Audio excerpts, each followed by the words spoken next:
ఈరోజు అయితే నేను మా ఊరికి దగ్గరలో ఉన్న అమ్మవారి టెంపుల్కి అయితే వచ్చానండి. నా వాయిస్ కొంచెం అవాయిడ్ చేయండి, కొంచెం కోల్డ్ అయింది.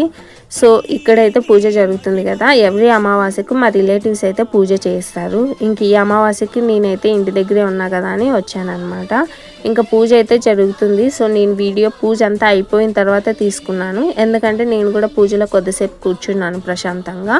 ఇంక ఇదైతే టెంపుల్ వెనకాల ఉన్న ప్లేస్ అనమాట. చాలా పీస్ఫుల్గా ఉంది కదా. ఇక్కడ కూడా పూజలు చేసి నైవేద్యం అయితే పెట్టారు. ఇంకా మేము కూడా దర్శనం చేసుకున్నాము. చేసుకున్న తర్వాత మాకు పంచామృతము, బెల్లం పొంగలు, తర్వాత గుగ్గిళ్ళు కూడా ఇచ్చారు. గుగ్గిళ్ళు వీడియో మిస్ అయింది. మనకు అక్కడైతే అన్నదానం కోసం వంటలు ప్రిపరేషన్ అవుతున్నాయి. ఇంకా మనమైతే అన్నదానం దగ్గరకు వస్తే మనకు పాయసం, జిలేబీ, తర్వాత బ్రింజల్ కర్రీ, బజ్జీలు, పప్పు, అన్నం, రసం స్కిప్ చేసేసాము. ఇంకా పెరుగన్నంతో ఫైనల్గా కంప్లీట్ చేసేసాము. కుదిరితే అలా ఒక లైక్ చేయండి. Thank you.